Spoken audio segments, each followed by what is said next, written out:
Bonsoir, mes frères et sœurs, vous qui êtes partout dans ce monde, je vous salue encore une fois dans le précieux nom de notre Seigneur et Sauveur Jésus-Christ.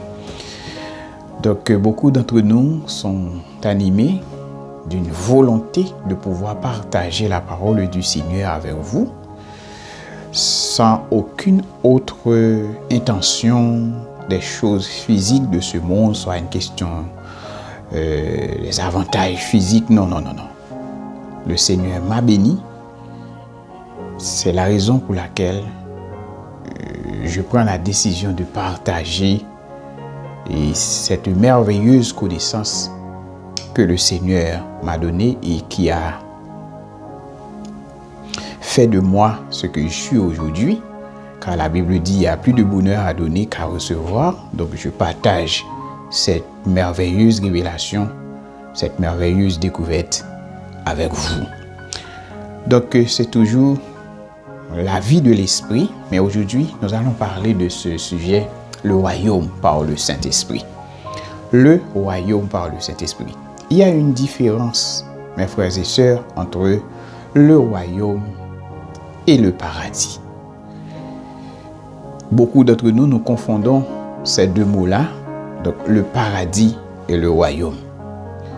Le paradis, c'est le lieu, je pourrais dire, un lieu géographique dans lequel il y a des choses qui se préparent actuellement là pour les serviteurs et les servantes du Seigneur.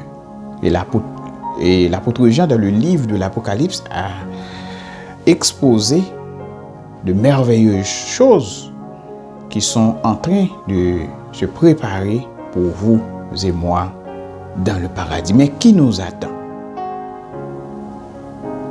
Là, il y aura ce festin de noces de l'agneau. Mais aujourd'hui, là, nous allons parler du royaume. Le royaume de Dieu, c'est le règne de Dieu dans la vie de l'homme. Le royaume de Dieu, c'est le règne de Dieu dans ma vie, dans ta vie. Si toutefois, vous et moi, nous avons fait la paix avec notre Seigneur et Sauveur Jésus-Christ, comme c'est la condition sine qua non pour que vous et moi, nous puissions entrer dans le royaume de Dieu. Donc, l'apôtre Paul, sous la dictée du Saint-Esprit, dans Romains chapitre 17, alors chapitre 14, verset 17, excusez-moi, il a dit, le royaume de Dieu, ce n'est pas le manger et le boire, mais la justice, la paix et la joie, toujours encore par le Saint-Esprit. Le royaume de Dieu, ce n'est pas le manger, ce n'est pas le boire. Le royaume de Dieu, ce n'est pas le manger, ce n'est pas le boire. Et c'est après la résurrection de notre Seigneur Sauveur Jésus-Christ, la Bible dit, dans Actes chapitre 1er, verset 3, après qu'il eut souffert, il leur apparut vivant. Il leur en donna plusieurs preuves, se montrant à eux pendant 40 jours et parlant des choses qui concernent le royaume de Dieu. Après sa résurrection, le Seigneur a passé environ 40 jours avec ses témoins oculaires, avec ses disciples. Mais il n'a parlé que d'une seule chose, le royaume. Le royaume, là, l'apôtre Paul a dit que ce n'est pas le manger et le boire, mais la justice, la paix, la joie par le Saint-Esprit. C'est la seule chose que le Seigneur Jésus voulait enseigner à ses disciples. Aujourd'hui, beaucoup de personnes parlent de certaines choses c'est pour mieux emprisonner le peuple de Dieu, pour escroquerir le peuple de Dieu. C'est la raison pour laquelle la Bible dit: mon peuple meurt, mon peuple périt, faute de connaissance. Si j'ai besoin d'argent, qu'est-ce qu'il me faut? Je dois aller travailler. Chercher du travail dans les industries, etc. Pour que je puisse avoir l'argent. Mais je ne peux pas utiliser le Saint-Esprit, le nom de notre Seigneur et Sauveur Jésus-Christ, dans un objectif de pouvoir rentrer de l'argent pour que je puisse prendre soin de ma famille. Ça, c'est de l'escroquerie. Le Seigneur Jésus a parlé que le royaume. Mais aujourd'hui là, si le Seigneur n'avait pas dit qu'il c'est lui qui bâtira son église et les portes du séjour des morts ne prévaudront point contre elle, l'église ne serait plus, parce que il y a tellement d'escrocs, de voleurs qui viennent pour dérober, égorger, je dirais même des mercenaires. Ils n'ont rien à voir avec les choses de Dieu. Ils ont de l'argent, ils ont tout, sauf l'essentiel. Dans Matthieu chapitre 5, la Bible dit: à la vue de ces foules, Jésus montant sur la montagne, il s'assit et ses disciples s'approchèrent de lui. Puis Jésus prit la parole pour leur enseigner. Jésus prit la parole pour les enseigner, pas pour prêcher, mais pour enseigner. Il dit: heureux ceux qui reconnaissent leur pauvreté spirituelle, car le royaume des cieux leur appartient. Quand vous et moi, nous réalisons que nous sommes pauvres devant Dieu, cela réjouit le cœur de Dieu. Vous savez pourquoi? Parce que Dieu résiste aux orgueilleux, mais il fait grâce toujours aux humbles. Quand la personne réalise qu'elle est pauvre, elle prend certaines mesures afin de pouvoir sortir de cette pauvreté. Quand spirituellement tu te présentes devant Dieu tel que tu es,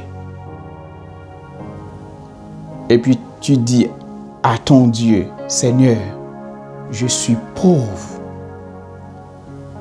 je suis privé de ta sainte présence. À ce moment, le Seigneur, il est prêt à t'enrichir et à ouvrir tes yeux. Non seulement les pauvres en esprit, il dit: heureux ceux qui pleurent, car ils seront consolés. Heureux ceux qui sont doux, car ils hériteront la terre. Heureux ceux qui ont faim et soif de la justice, car ils seront rassasiés. Heureux ceux qui font preuve de bonté, car on aura de la bonté pour eux. Heureux ceux qui ont le cœur pur, car ils verront Dieu. Heureux ceux qui procurent la paix, car ils seront appelés fils de Dieu. Heureux ceux qui sont persécutés pour la justice, car le royaume des cieux leur appartient. Heureux serez-vous lorsqu'on vous insultera, vous persécutera, et qu'on dira de vous toutes sortes de mal à cause de moi. Réjouissez-vous et soyez dans l'allégresse, parce que votre récompense sera grande au ciel. En effet, c'est ainsi qu'on a persécuté les prophètes qui vous ont précédés. Ça, c'est la version Vie Nouvelle. Vous voyez, le Seigneur décrit cette béatitude. Heureux, heureux, heureux. Mais aujourd'hui, les chrétiens font des palabres. Nous disons n'importe quoi. Nous convoquons les gens pour juger, etc. devant des inconvertis. Pour des intérêts que très bientôt vous et moi, nous allons laisser. Je ne dis pas que vous ne devez pas défendre votre droit. Non. Mais il faut que vous et moi, nous sachions que nous avons une nouvelle nature. La façon dont la justice de Dieu peut se présenter devant nous, ce n'est pas de la même façon que le monde enseigne ça. Le Seigneur Jésus, il a passé 40 jours, comme je vous ai dit, parlant d'une seule chose, le royaume. On parle de la prospérité, c'est pas mauvais. Avoir beaucoup de maisons, beaucoup de voitures, etc. Voyage, tout bon. Non, il n'y a pas de problème. Ils sont importants. Mais nous devons faire en sorte que nous ne perdons pas l'essentiel, qui c'est le royaume. Le Seigneur Jésus a dit dans Matthieu chapitre 6, cherchez le royaume de Dieu et la justice de ce royaume, après quoi toutes ces choses-là vous seront données. Ce que vous et moi nous appelons bénédiction, le mariage, des enfants, l'argent, l'or, voyage, il faut faire ceci ou cela.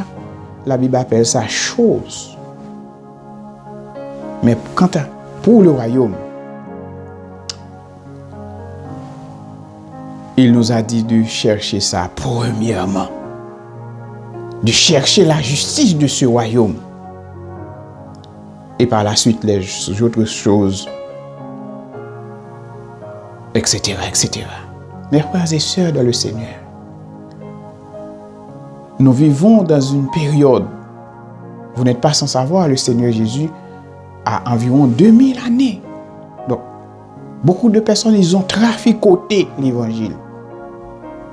Ils ont fait de l'évangile, de l'église, comme une salle de théâtre. C'est du cinéma. Comme je vous ai dit la semaine dernière, il y a des vedettes, il y a des stars. Mais le peuple de Dieu meurt. Quand vous regardez quelqu'un qui a une âme, il prend cette âme-là, met ça sur sa tête et puis met fin à son existence. Le royaume a fait un déficit. C'est la responsabilité des serviteurs et des servantes du Seigneur de semer partout ce bon grain qu'est la parole de Dieu, démontrer à l'humanité la puissance de ce royaume. Quand quelqu'un est malade, il est guéri soit par l'imposition des mains des serviteurs ou d'une servante de Dieu, ou soit par la prière, ou soit par un acte de foi. Le royaume est venu dans la vie de cette personne-là. Si nous disons que Dieu, il est bon, et puis tu es misérable, tu es malade, tu es pauvre, tu es privé de tout,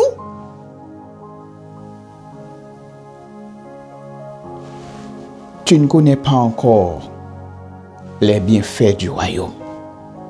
Car les bienfaits du royaume, c'est la justice, la paix, la joie par le Saint-Esprit. Nous devons retourner à l'essentiel. Nous devons chercher notre Dieu.